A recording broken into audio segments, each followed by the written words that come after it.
onyalo wacho ni ji nitiere orit ngimagi tesend obila nikech nitiere kuonde ma kopo nitiere chandruok to ji nyalo ringo buore. Achiel kuom gi en tesend obila.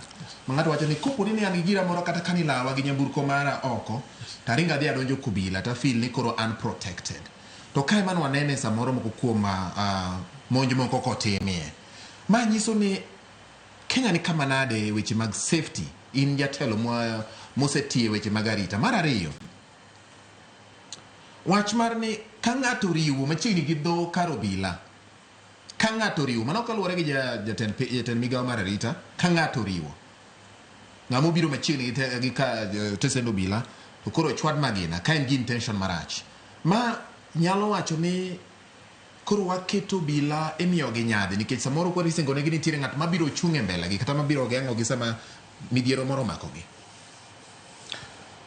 Wan joma nobedo gi privilege mar somo matin, wan gi historia mar piny chon gi lala ne ji odak e gima dho msung bweda bro loko kaka ng'amo kil wacho ni state of nature, teko dago le mane kaka ne dhano go dak, makanya wadu okinyi to kogoyi tibe igoye, komayi giri tibe imaye giri, kaka ji odak, kaka le odak cha. Ineno ka simba riembo dik to mako to dewo to nego to chamo, mane kane jopiny odak. To bang'e higa mar 1647 1647 ne wabedo gi treaty moro e piny mangima ni iluongo ni Treaty of Westphalia. Ema no create gima iluongo ni state ma sani wantiere. State ni ema koro kelo executive ma wanie gi president gi ministers ne, to bende gin gi tools ma gitiyogo. One of the tools en obila kata jolweny. Emokelo parliament maloso chike, to emokelo judiciary ma ka ikosona timaki titeri e bwo chik tiyali. Mane kaka ne piny obet, and mane kaka koro benu atiyo.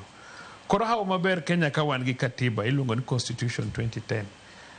Ma Constitution 2010 ni gima no kelo maduong' kabisa miluongo ni benefit, en gima iluongo ni Bill of Rights, ratiro ma dhano bedogo, en e chapter 4, article 4 chapter 4, okil biro nyiso article 4 of the Constitution. To rights gi iwacho ni gibiro gi limits. Okibeda beda gi right mar timo gimero ni koro in gi right mar layo to koro idwa layo ka. Mano is not, mano ok right. Right in go mar layo, lakini nyalo layo ka. Iwacho ni sama imor, dho msungu wacho ni sama i-enjoy rights magi gi freedoms magi, to kik prejudice rights and freedoms mag jomoko.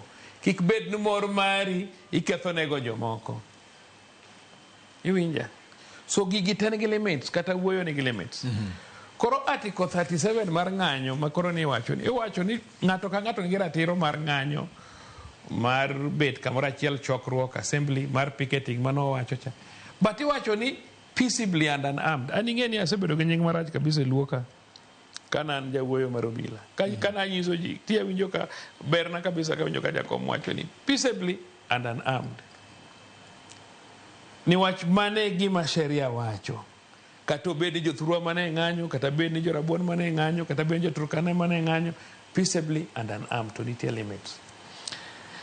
Na winjo gima ne nduko wacho, planning no tim ma familias manoluongo ng'anyo ji abichgo. Ano kange kama na wacho ni jojenzi ne okwayo ng'anyo.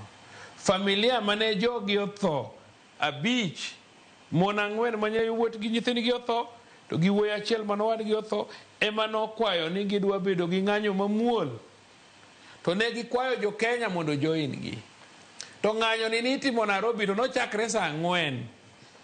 Gimiluongo ni order ni kiseyudo constitution ni loso other acts. Parliament dito loso constitution ndiko kaka gimoro achiel matin, kaka koro article 37 no. Iwacho ni every person has right to peaceably demonstrate, picket, as to koro parliament dito loso gimiluongo ni Public Order Act. To kaka koro idwa ng'anyo, titluwo sheria mane. Omiyo mokwongo ne onge joma nokwayo ni dwa ng'anyo Kenya mzima. Ng'anyo ne Nairobi, to ne ji biro join this family. Now, gima nyalo